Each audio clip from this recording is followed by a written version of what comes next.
Good morning all of you. मैं Ghanshyam Dhuliya, Gurugram teachers training college Chak 5 BLM Shri Vijaynagar के YouTube channel में आपका स्वागत है। आज हम B.Ed फर्स्ट ईयर की ऑनलाइन क्लास प्रारंभ करने जा रहे हैं। आज की इस क्लास में आप सब छात्र छात्राओं का हार्दिक स्वागत है। आज हम B.Ed फर्स्ट ईयर के 5वें पेपर अनुशासन एवं विषय बोध के अंतर्गत दिए गए पाठ्यक्रम के बारे में जानकारी प्राप्त करेंगे। आज का जो हमारा टॉपिक है वह है अनुशासन के साधन एवं सिद्धांत। आज के इस प्रकरण के अंतर्गत अनुशासन का अर्थ, इसके साधन और सिद्धांत के बारे में जानकारी प्राप्त करेंगे। इससे पहले आपको B.Ed फर्स्ट ईयर के 5वें पेपर अनुशासन एवं विषय बोध के अंतर्गत इसके जो सिलेबस है 5 यूनिट के अंदर बंटा हुआ है। प्रथम यूनिट के अंदर जो कि अध्ययन क्षेत्र या अनुशासनात्मक ज्ञान, इसका अर्थ, प्रकार और प्रकृति। दूसरा टॉपिक अध्ययन क्षेत्रीय ज्ञान। नेक्स्ट है अध्ययन क्षेत्रीय ज्ञान की विद्यालय पाठ्यचर्या में भूमिका और इसकी प्रकृति फर्स्ट यूनिट के अंदर रहेगा। जबकि सेकंड यूनिट के अंतर्गत अध्ययन क्षेत्र और विषयों की परिवर्तित अवधारणा। दूसरा टॉपिक अध्ययन क्षेत्र और विषय स्रोत। तीसरा टॉपिक विद्यालय पाठ्यचर्या में अध्ययन क्षेत्र की प्रकृति और भूमिका सेकंड यूनिट में रहेंगे। थर्ड यूनिट में विद्यालय में अध्ययन क्षेत्रीय क्षेत्र। नेक्स्ट अंतर अनुशासनात्मक उपागम। नेक्स्ट विषय अध्ययन क्षेत्र तथा विषयों पर सामाजिक, राजनैतिक और बौद्धिक संदर्भ का क्या प्रभाव है। जबकि चौथी और 5वीं यूनिट के अंतर्गत जो सिलेबस रहेगा वह है अध्ययन क्षेत्र और विषय के स्रोत। नेक्स्ट है अध्ययन क्षेत्र और विद्यालय विषय का पुनः परिभाषीकरण व पुनर्संरचना। नेक्स्ट टॉपिक रहेगा विषय वस्तु चयन के आधार व सिद्धांत, चौथी यूनिट के अंदर रहेंगे। जबकि 5वीं यूनिट के अंतर्गत अधिगमकर्ता केंद्रीय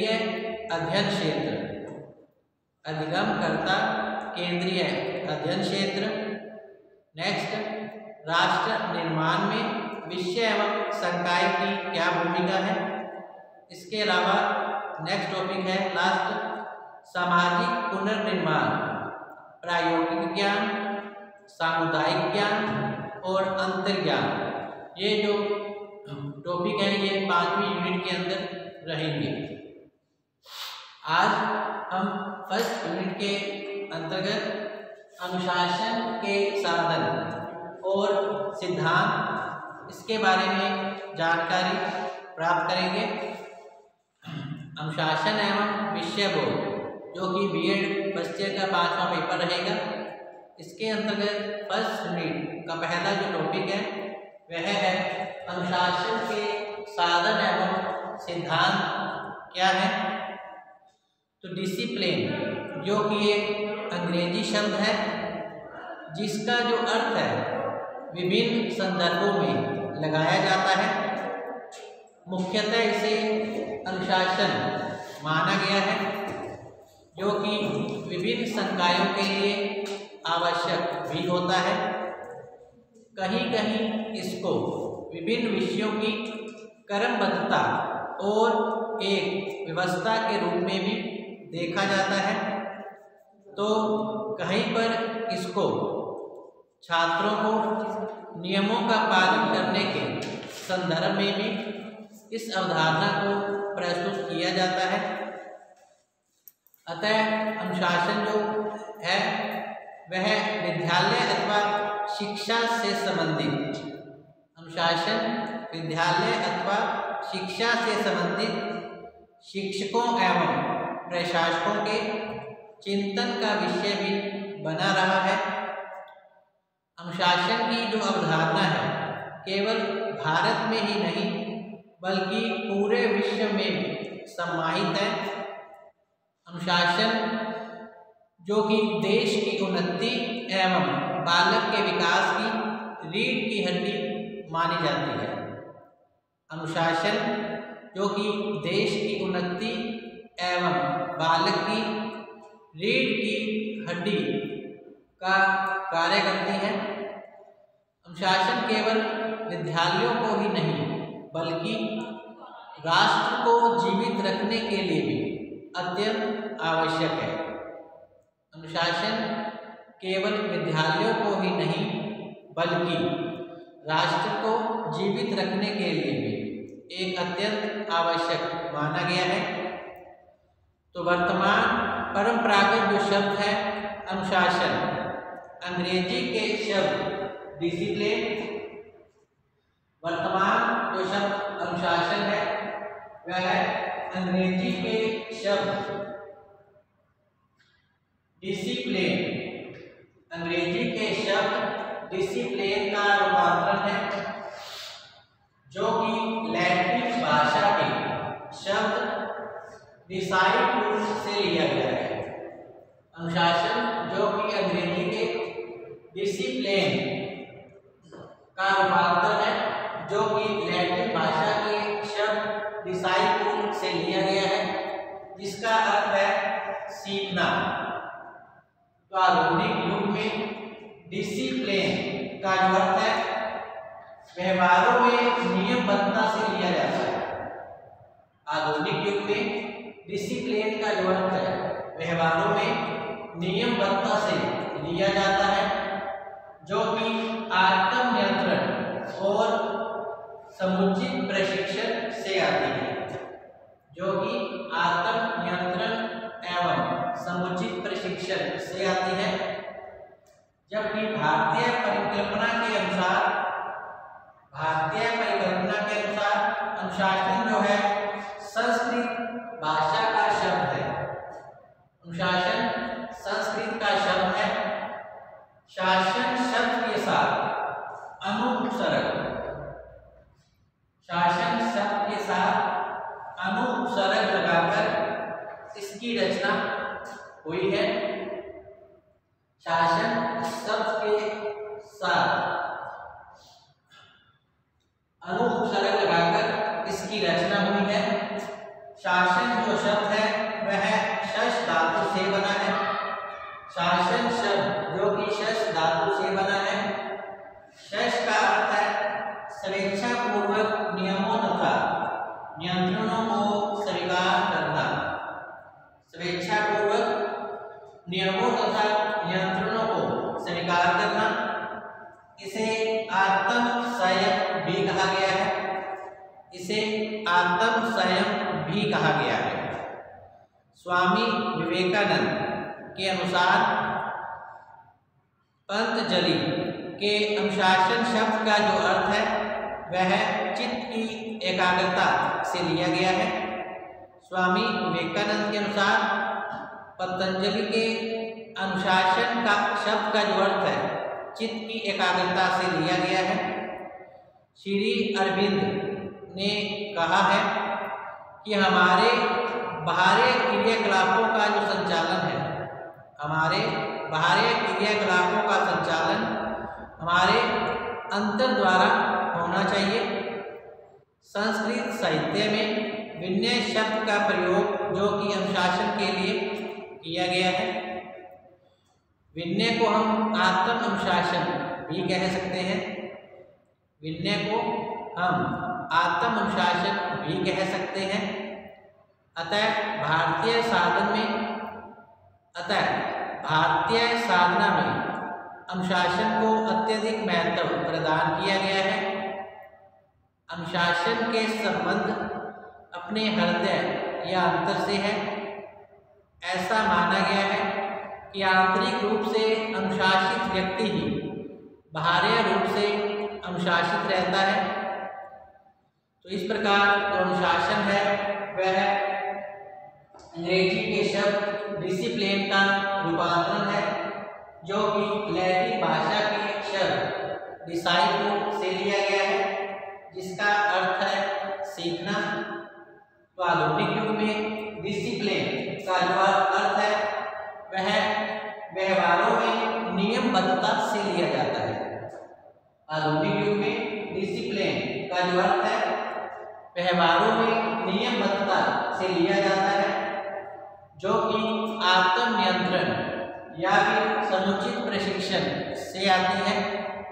इसी प्रकार भारतीय परिकल्पना के अनुसार अनुशासन जो है एक संस्कृत का शब्द है।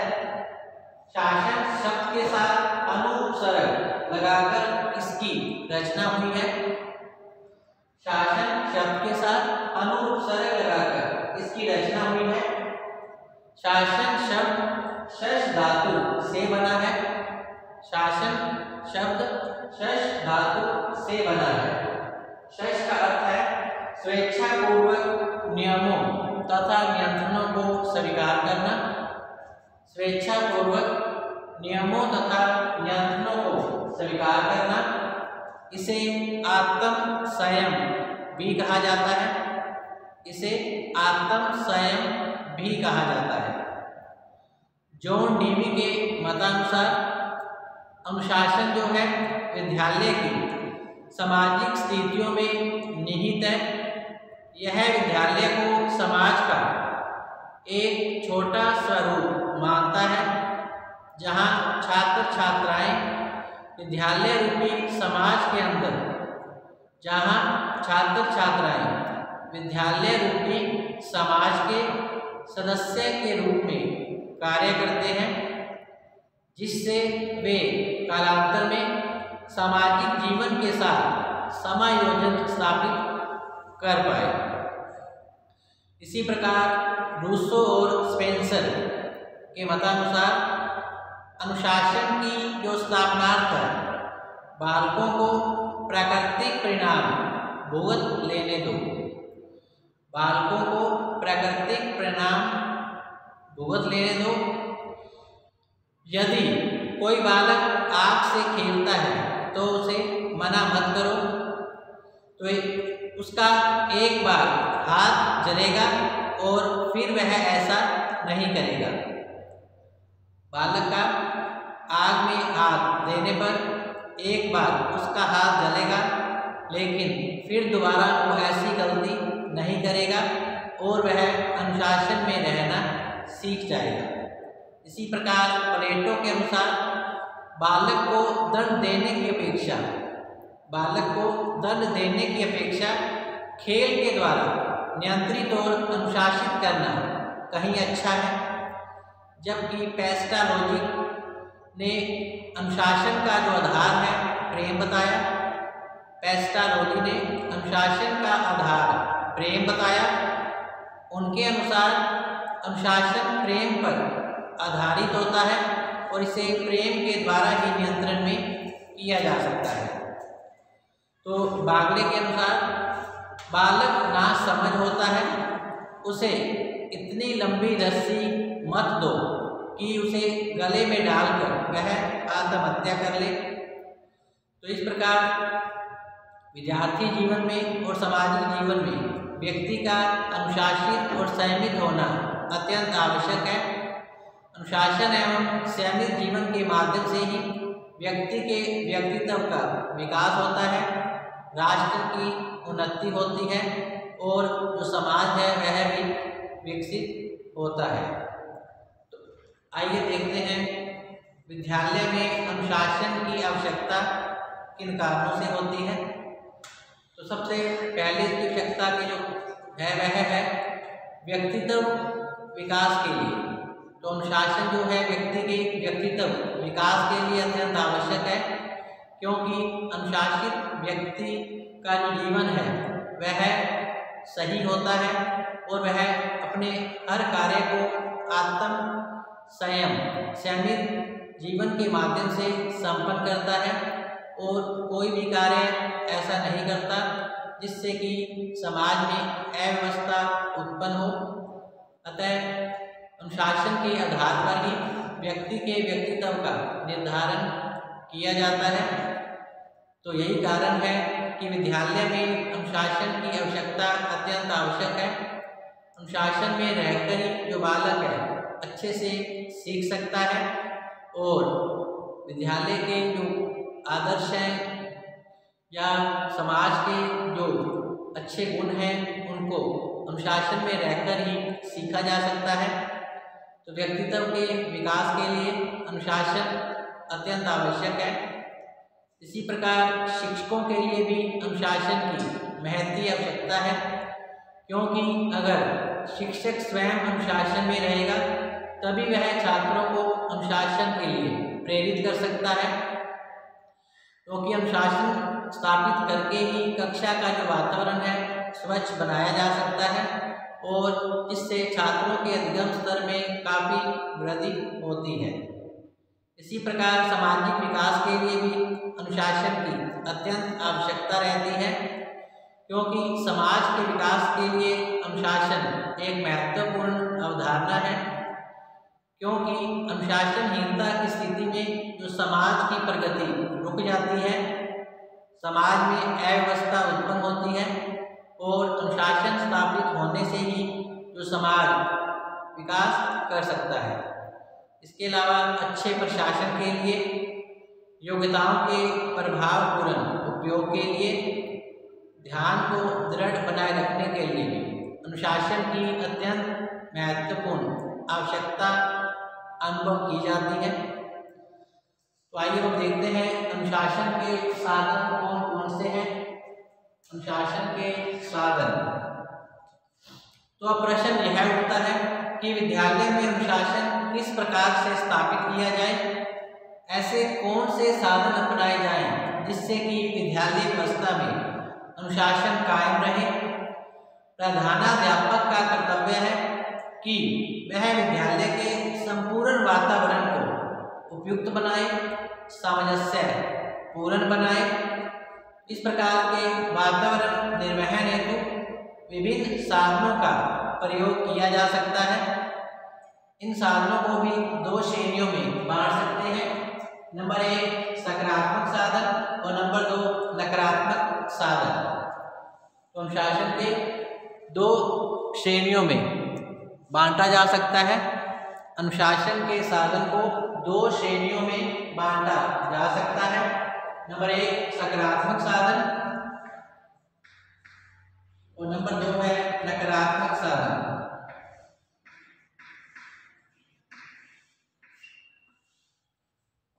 नंबर 1 है सकारात्मक साधन। तो विद्यालय का जो वातावरण है उसका छात्रों पर सबसे अधिक प्रभाव पड़ता है। अतः प्रधानाध्यापकों व शिक्षकों की सहायता से विद्यालय में इस प्रकार का वातावरण निर्मित किया जाना चाहिए जिससे कि जो छात्र हैं स्वयं अनुशासन में रहना सीख ले।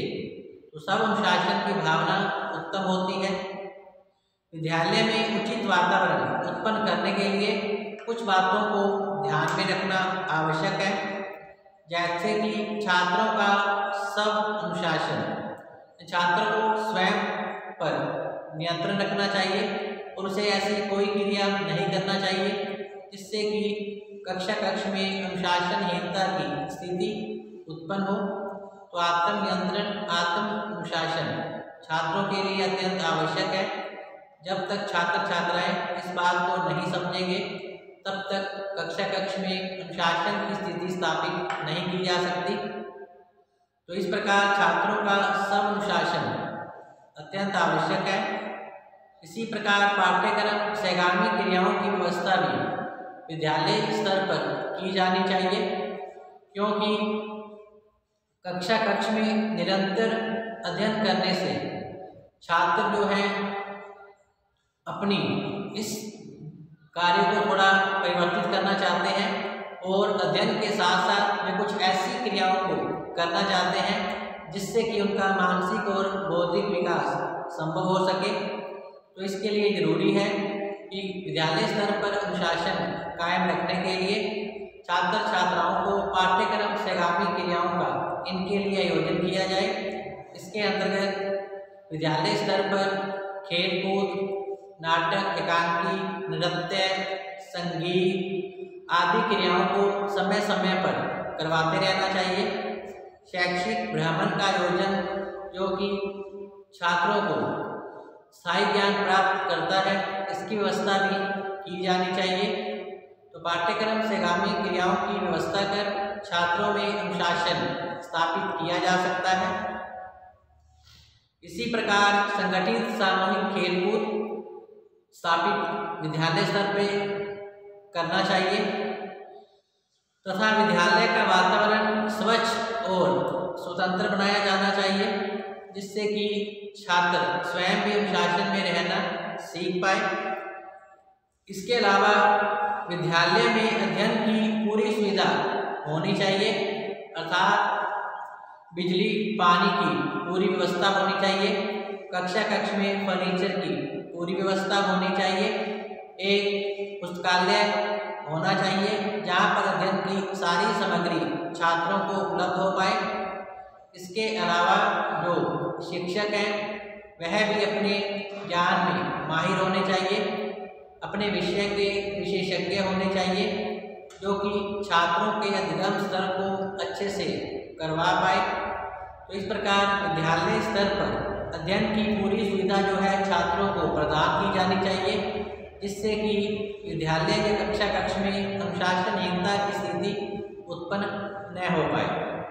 इसी प्रकार कोई भी विद्यालय या महाविद्यालय है, वहाँ के नियम परंपराएं होनी चाहिए, जिसका पालन करना छात्रों के लिए आवश्यक हो, क्योंकि परंपराओं और नियमों का पालन करके ही कक्ष या विद्यालय में अनुशासन स्थापित किया जा सकता है।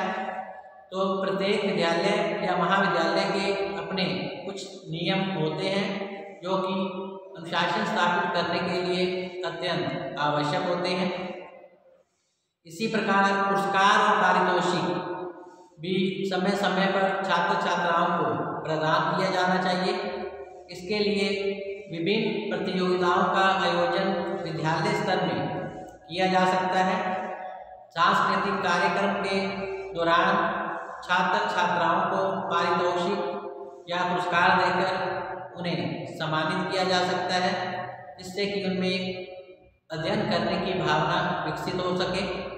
इसके अलावा शिक्षक अभिभावक सहयोग को महत्व प्रदान किया जाना चाहिए, अर्थात समय समय पर छात्र छात्राओं के जो अभिभावक हैं उनकी जो मीटिंग है विद्यालय स्तर पर प्रबंधक के साथ की जानी चाहिए, जहाँ पर कि बालक और बालिकाओं की समस्या पर विचार किया जा सके और विद्यालय व्यवस्था में अगर कोई कमी है तो उसमें क्या सुधार किया जाए, इसके बारे में जानकारी प्राप्त की जा सकती है, जिससे विद्यालय का वातावरण स्वच्छ हो और जो छात्र छात्राएं हैं अनुशासन में रहकर कार्य कर पाए।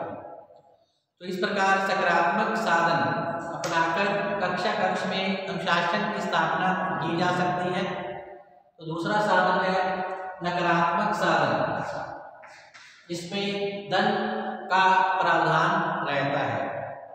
तो इसके अंतर्गत दंड व्यवस्था को रखा जाता है। विद्यालय में छात्रों को दंड देने पर शिक्षा शास्त्रियों के भिन्न भिन्न प्रकार के मत पाए गए हैं।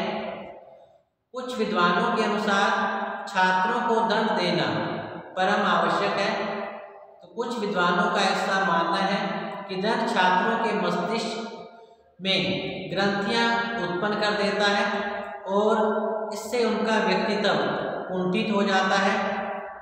दूसरे मत के पक्ष में मुख्यतः आधुनिक विचारधारा के मनोवैज्ञानिक रहे हैं, परंतु इस युग में केवल हमारे देश में ही नहीं बल्कि विदेशों में भी दंड को प्रमुख स्थान पहले जो है दिया जाता था। एक युग में केवल हमारे देश में ही नहीं बल्कि विदेशों में भी दंड को एक प्रमुख स्थान दिया गया था कि इसके माध्यम से जो है छात्रों में अनुशासन स्थापित किया जा सकता है।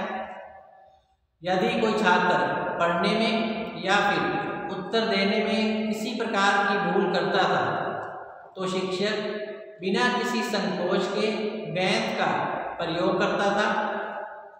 इसके अतिरिक्त विद्यालय में अनुशासन भंग करने वाले छात्रों को भी कठोर दंड दिया जाता था।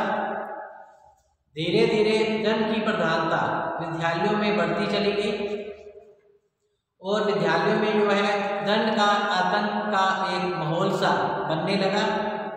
परिणाम स्वरूप जो छात्र छात्राएं हैं अब विद्यालय में आने से घबराने लगे। तो शिक्षा पर मनोवैज्ञानिक के प्रभाव से विद्यालयों में इस दंड प्रणाली का अब विरोध शुरू हुआ। तो कुछ मनोवैज्ञानिक हैं जो छात्रों को दंड देने की अपेक्षा स्वतंत्रता प्रदान करने के पक्ष में रहे हैं। उनके मतानुसार दंड के आधार पर जो है स्थायी अनुशासन कायम नहीं किया जा सकता। तो इस प्रकार दंड जो है परिस्थितियों को ध्यान में रखकर ही दिया जाना चाहिए। जब अति आवश्यक हो तभी छात्रों के लिए दंड का प्रयोग किया जाए। तो इस प्रकार पीसी रेन का मानना है कि दंड जो है एक बुरी बात है और इसकी अवहेलना की जानी चाहिए, परंतु जिस प्रकार एक सर्जन का चाकू शरीर को सड़न दूर करने के लिए आवश्यक होता है, उसी भांति मानव की दुर्बलता को दूर करने के लिए दंड भी आवश्यक है। प्रजातांत्रिक युग में दंड को और भी अधिक हेय की दृष्टि से देखा जाने लगा है। विद्यालय में बालक की स्वतंत्रता में विश्वास प्रकट करने की प्रवृत्ति आ गई है। अब विद्यालयों में भय के स्थान पर सहयोग और प्रेम के द्वारा अनुशासित स्थापित करने पर ही बल दिया जाता है। तो वर्तमान में अनुशासन के नकारात्मक साधन दंड की मनाही है। अब प्रेम और सहयोग पर आधारित व्यवस्था स्थापित कर छात्रों में अनुशासन स्थापित किया जा सकता है। इस प्रकार अनुशासन के साधन सकारात्मक और नकारात्मक है, इसके द्वारा अनुशासनिक व्यवस्था कायम की जाती है। इसके साथ ही आज का टॉपिक यही समाप्त करते हैं। कल हम अनुशासन के प्रमुख सिद्धांत क्या है इसके बारे में जानकारी प्राप्त करेंगे। अनुशासन के प्रमुख सिद्धांत जैसे कि आत्मनियंत्रण, प्रेम, विश्वास, सद्भावना, आत्मविश्वास की भावना, मानवीय गुणों के प्रति आदर, छात्रों की समस्याओं को जानना, लिखित कार्य को महत्व प्रदान करना, पाठ में रुचि उत्पन्न करना छात्रों की, दंड का बहिष्कार करना, विद्यालय का वातावरण, शिक्षक का कक्षा में समय पर पहुंचना, पाठ की पूर्ण तैयारी, छात्रों के नाम जानना, पर्याप्त स्वतंत्रता और स्वतंत्रताएं प्रदान करना, छात्रों को अनुशासन के महत्व से अवगत कराना, कक्षा में मधुर ध्वनि का प्रयोग तथा सहयोग पर आधारित व्यवस्था कायम करना अनुशासन के प्रमुख सिद्धांत रहे हैं। इसके बारे में विस्तार से जानकारी कल प्राप्त करेंगे। तब तक के लिए धन्यवाद।